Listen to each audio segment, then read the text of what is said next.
संलग्न भएका आफ्नो योगदान दिनुभएका सम्पूर्णलाई स्वागत गर्छु, धन्यवाद दिन्छु, आभार व्यक्त गर्छु। मैले पत्रकारहरूलाई यहाँ अहिले नआएका, अहिले प्रस्तुत जे भइसके त्यो कुरा म दोहोऱ्याउन चाहन्न। जे चाहिँ पत्रकार जगतको लागि महत्त्वपूर्ण कुरा हो र भएको यथार्थ घटना के हो त्यसका बुदागत कुरा मैले 5-7 वटा बुदा यहाँ प्रस्तुत गर्न चाहन्छु। पहिलो कुरा, सबभन्दा पहिलो कुरा के भने अब अहिले यहाँ व्याख्या गरेर छैन धर्म के हो, हिन्दू धर्म के हो, वैदिक धर्म के हो, धर्मले मानिसलाई कसरी असल मान्छे बनाउँछ, त्यो धर्मले चाहिँ विश्वलाई कसरी शान्त सुखी बनाउँछ भन्ने कुरा अहिले त्यो पनि म चर्चा गर्न चाहन्न। तर त्यस्तो धर्मलाई माथि हुने प्रहार, त्यस्तो धर्मको विकारबाट रोक्नुको निमित्त र त्यस्तो धर्मलाई विस्तार गर्नको लागि एउटा सङ्गठन छ, जुन सङ्गठन विश्व हिन्दू महासङ्घ अन्तर्राष्ट्रिय समितिको हो। त्यो समितिको विधानअनुसार यहाँहरूलाई चाहिँ म के अनुरोध गर्छु भने हरेक 5 वर्षमा चाहिँ निर्वाचन हुन्छ। निर्वाचन चाहिँ राष्ट्रपति पद्धति अमेरिकामा भए जस्तो यहाँ चाहिँ अध्यक्षको मात्रै निर्वाचन हुन्छ र बाँकी पदाधिकारी अध्यक्षबाट मनोनयन गर्ने व्यवस्था छ। अब त्यो पनि समय सापेक्ष रूपमा संशोधन गर्नुपर्ने केही प्रस्तावहरू आएका थिए। त्यहाँ राखिएका प्रस्तावहरूलाई विश्व हिन्दू महासङ्घ, वास्तवमा त्यहाँ नाउँ मात्रको महासङ्घ छ, एकजना व्यक्ति अथवा महासचिव भन्ने पदमा बसेको व्यक्तिले आफू जीवनलाई तय गरेको छ।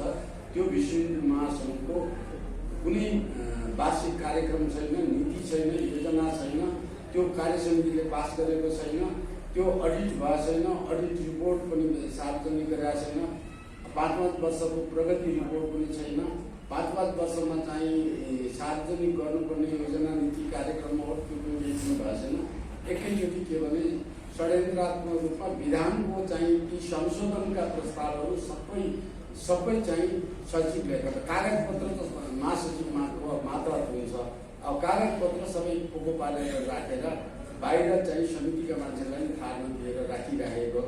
अब त्यो राखेको हुनाले अब नयाँ अध्यक्षको चुनाव गर्ने बेला आएको हुनाले नयाँ अध्यक्षबाट मात्रै यी कुरा उठाउने भन्ने कुरा विश्व हिन्दू महासङ्घ अन्तर्राष्ट्रिय समितिका सबै मान्छेहरूले त्यो कुरा पर्खेर बसेका हुन्।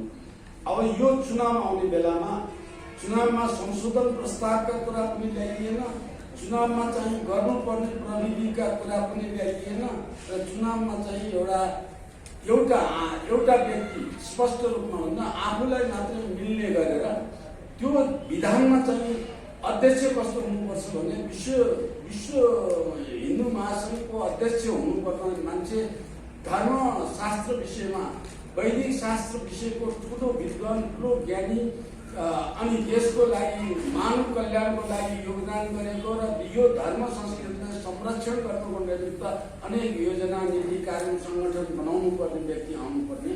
अब त्यस्तो व्यक्तिको प्रतिस्पर्धामा केही पनि नजानेको सामान्य मान्छेले, त्यो केही पनि नबुझेको मान्छेले जबरजस्ती प्रवेश गरेर अध्यक्ष उठाउने काम भएको हुनाले दुःख व्यक्त गर्छु मैले।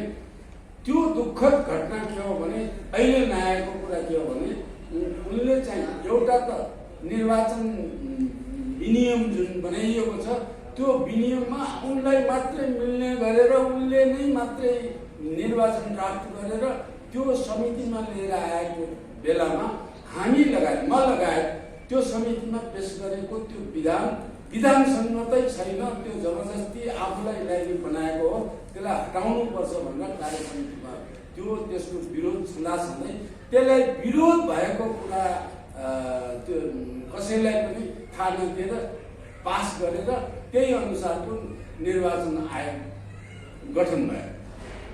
त्यसमा पनि चुप्प लाएर हामी किन बस्यौँ भने हामी त्यस विधानभित्र पनि पस्न सक्ने, विधानभित्र उम्मेदवारी दिन सक्ने मानिस हामीसँग एउटा सुयोग्य मान्छे बस्ने ठाउँ भएको हुनाले उनले सबै अघि किशोर ज्यूले भनिसक्नु भयो। जबै तालचा लायो नि सबै चुटुल लायो पनि एउटा चुटुल खुला, एक दुईवटा चुटुल खुला थिए। त्यो खुला चुटुलबाट हामीले ल ठिकै छ निर्वाचनलाई सतर्क गर्ने। त्यो निर्वाचन हुने प्रक्रियामा जानुभन्दा अर्को षड्यन्त्र उहाँले के गर्नुभयो भने एउटा परिचित विश्व हिन्दू महासङ्घको भारतबाट आएको एउटा सन्त प्रतिनिधिलाई उहाँले चाहिँ उचाल्नु भएछ र सन्त प्रतिनिधिहरूले महासभाको सम्मेलन हुने सबै मान्छे उपस्थित भएको ठाउँमा उनलाई चाहिँ जबरजस्ती लिएर गएर प्रस्ताव राखेर अब आजको विश्व हिन्दू महासभाको नयाँ उम्मेदवार चाहिँ यो अध्यक्ष निर्विरोध भयो भनेर उहाँले घोषणा गर्नुभयो। यसमा मलाई त्यो इन्डियाबाट आएको मान्छेले जब निर्वाचन गर्ने समिति, निर्वाचन बोर्ड नै बनिसकेको छ, समिति बनाएको छ, पदपत्र बनाएको छ, निर्णय भइसकेको छ, त्यस्तो अवस्थामा इन्डियाबाट आएको एउटा तानाशाही प्रवृत्तिले एउटा सन्तले गर्न नहुने काम एउटा गुन्डाले गर्ने जस्तो काम गरेर माला गुथाइदिने काम त्यसै निर्विरोध भयो भनेर त्यो काम गर्नु। म चाहिँ यो इन्डियाको मैले एउटा प्रजातान्त्रिक मुलुकको आएको इन्डियाको सन्तले नेपालमाथि हस्तक्षेपको कुराको रूपमा देखाएको छु। यो नेपालीले घृणा गर्नुपर्ने, नेपालीले यसलाई चाहिँ यस्तो हस्तक्षेपको नामो हस्तक्षेपको घृणा गर्नुपर्ने अप्रजातान्त्रिक शैली तानाशाही शैली लिएर एउटा मान्छे, त्यो पनि उहाँले प्रयोग गरेर प्रयोग भएको घटना हो। यो यहाँ नआएको हुनाले म उजागर गर्छु। दोस्रो घटना, तेस्रो घटना, अब यहाँलाई के भन्छु भने तेस्रो चौथो भनौँ, यो विधान समिति गरेर चौथो, अब त्यहाँ निर्वाचन गर्ने बेलामा मिति सेड्युल भयो, निर्वाचन मान्छे पर्खेर बसेको छ। त्यसमा के गराइयो भने निर्वाचन त्यो उनले नियुक्ति गरेका दुईजना अरू दुई तिनजना जति त्यहाँ निर्वाचन आयोगमा बसेका थिए उहाँहरूलाई चाहिँ भन्छु के गरेर हामीले अगाडि देखेनौँ, ढिलो गराउनु भनेको त्यहाँ बुढापाका अशक्त त्यो घरमा त्यो भएका मान्छे थिए, ती सबै जाउँ अनि आफ्ना मुठीभरका मान्छे भएर त्यसबाट भोट खसाल्ने नियत थिए। त्यसलाई चाहिँ 2 बजे दिउँसोबाट हुनुपर्ने राति 9 बजे 10 बजेसम्म निर्वाचन हुने भएर अनि मान्छेलाई लाइन लगाउन लागियो भोट खसाल्न। लाइनमा हामी बस्यो, 2 घन्टा लाइनमा बस्दा पनि भित्रमा माइनै सरे। किन सरेन भन्दाखेरि चाहिँ त्यस अवस्थामा निर्वाचन आयुक्तहरूलाई भगाइएको थियो अथवा भागेका थिए। त्यहाँको त्यो क्षणमा यो पाँचौँ बुधा हो, यहाँहरूले पत्रकारको चासोको विषय पनि हो। निर्वाचन आयोग जिम्मेवारी लिएर भाग्न किन गयो, किन भाग्यो, किन निर्वाचन नगराइकन किन गयो, किन भगाइयो? त्यो चाहिँ एउटा व्यक्तिले गठन गरेको अवस्थाको आएको हुनाले त्यो निर्वाचनमा आएका मान्छे उनका मान्छे थिए। जसलाई पहिले जोगी प्रयोग गरेर निर्विरोध घोषणा गरियो, त्यसलाई प्रतिवाद गरेर फेरि चुनाव गराउने वातावरण आइयो। चुनाव गराउने वातावरणमा आएपछि त्यो सबै लहटियो। अब तिनीहरू भागेर गएपछि बाहिर मान्छे बसेको छ, बाहिर भागेर गएको थाहा छैन हामीलाई। उनीहरूले भित्रभित्र षड्यन्त्रमा बस्यो, मतदाता बसेपछि अब हल्ला मात्रै आयो। उनीहरूले चाहिँ स्थगित गरेर गए भन्ने हल्ला गर्नु, त्यो पनि लिखित सूचना केही पनि टाँस्या छैन। अन्त्य गर्नेको हिसाबमा हामी अबेला मुस्किल साथ बाहिर निक्ल्यौँ षड्यन्त्रमाथि। त्यो षड्यन्त्र भयो। त्यो षड्यन्त्रमाथि फेरि हाम्रो किशोर कुमारजीको मतदान पत्रमा विरोध दाबी गर्न लगाइयो। उहाँलाई चाहिँ त्यो विधानमा आफूलाई ठिक्क हुने गरेर विधानमा एउटा विदेशीको पनि हस्ताक्षर चाहिन्छ भनेर त्यो निर्वाचनको नियमावलीमा लेखिहालेछ। त्यो नियमावलीमा लेख्ने बेला इन्डियाको समर्थन उहाँलाई गरेको हुनाले पाकिस्तानबाट आएको समर्थकले गुरु घरानालाई गर्न लाए। जबकि उसले आफूले सही गरेको कुरालाई उसले चाहिँ त्यहाँ गएर कृत्य सही हो भनेर भन्न लगाएर त्यो किन अफवाह फैलाइयो। जबकि उनी गएर मेरो सही हो। अब उनलाई त्यो शान्ति सुरक्षा त्यहाँ गुन्डाहरू पनि जम्मा गरेर ल्याएको थियो। डराएर बिचारोले मैले सही हो, मैले चाहिँ सही मैले गरेको त हुँ, अब त मैले चाहिँ यो सबै माहौल नबुझेर गरेको हुँ। अब यो माहौल भएको कुरालाई हामी पछि चाहिँ त्यसलाई काट्न सकेन, त्यो कायम रह्यो। त्यो पनि षड्यन्त्रमा राखियो।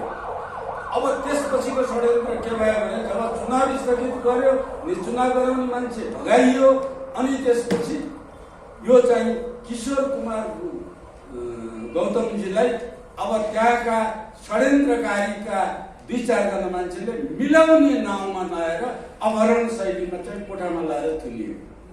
हामी 2 घण्टासम्म पर्खेर बस्यौँ। हामी सबै घर जाने तयार थियौँ। चुनाव नहुनुमा बसिरहनु पर्ने कुरा थियो। अनि किशोर कुमार गुरुङ खै भन्दा वान पुरा घर बिल्डिङ जम्मै कोठा खोइसक्यो, कहीँ पनि भेटिएन। एउटा कोठाभित्रबाट चुकुल लाएर बसेको, चुकुल लाएर कोठा एउटा भेटियो।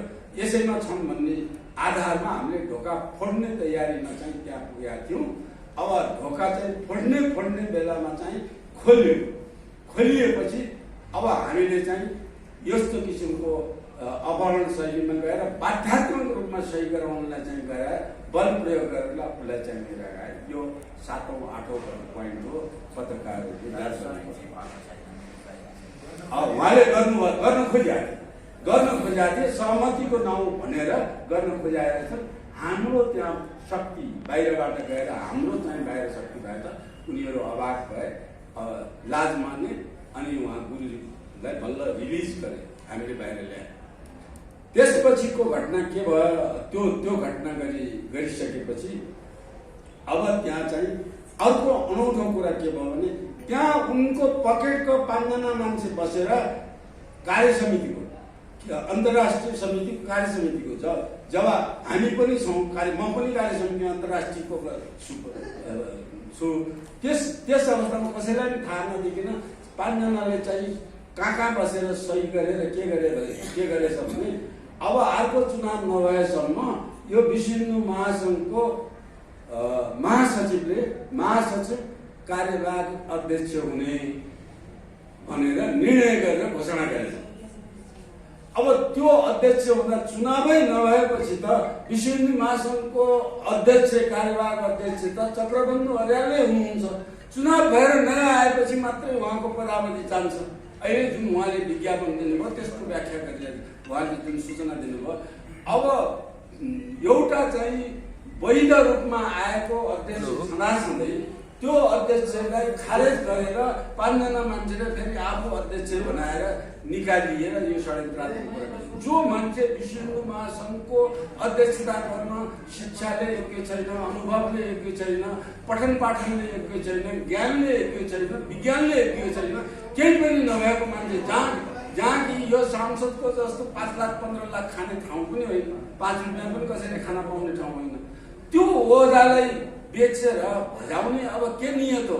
त्यस्तो गलत काम स्वयंसेवा निष्काम सेवा भावले गर्नुपर्ने ठाउँमा, धर्मको रक्षा गर्ने अभियान चलाउनु पर्ने ठाउँमा यो नेपालमा इसाईहरूले नेपालीको हिन्दू धर्मलाई खतम बनाएको तिनीहरूलाई भगाउनु पर्ने वातावरण बनाउनलाई विश्व नेपालभरिका हिन्दूको 10 लाख भन्दा बढ्ता हिन्दूको संगठन बनाएर यो हिन्दुत्व नेपाललाई जोगाएर विश्वमा भर वैदिक सनातन शासन व्यवस्था, वैदिक सनातन धर्म, संस्कार, संस्कृति, शिक्षा, विद्या यो सबै कुरालाई व्यापक रूपमा प्रचार गर्नुपर्ने ठाउँमा केही पनि ढङ्ग क्षमता खुबी नभएको मान्छेले यस्तो किसिमको यसलाई चाहिँ म डन प्रवृत्ति, आतंककारी डन प्रवृत्तिले चाहिँ सञ्चालन गरेको हुनाले यो नेपालभरका सबै हिन्दूहरूले थाहा पाउनुपर्छ। तपाईँहरूले नेपालभरका हिन्दूलाई यस्तो हिन्दू धर्ममाथि अधर्म, पाप, अनैतिक काम भएको कुरालाई तपाईँहरूले चाहिँ नेपालभरि यसलाई प्रचार गरिदिनु भयो भने त्यो तपाईँको धर्मभित्र पर्छ, त्यो तपाईँको कर्तव्यभित्र पर्छ र नेपाल राष्ट्रको कल्याणको निमित्त पर्छ। त्यो चाहिँ पारिदिनको लागि सञ्चार माध्यमलाई हामीले यसलाई व्यापक गराइदिनुको लागि अनुरोध गर्छु। धेरै धन्यवाद दिन्छु। यहाँहरूले चाहिँ यसलाई सही बाटोमा देशलाई जाने बाटो मध्ये धर्म एउटा देशका प्रमुख अङ्ग मध्येको एउटा हो। त्यसलाई सहयोग गरिदिनु भएकोलाई यहाँहरूलाई पुनः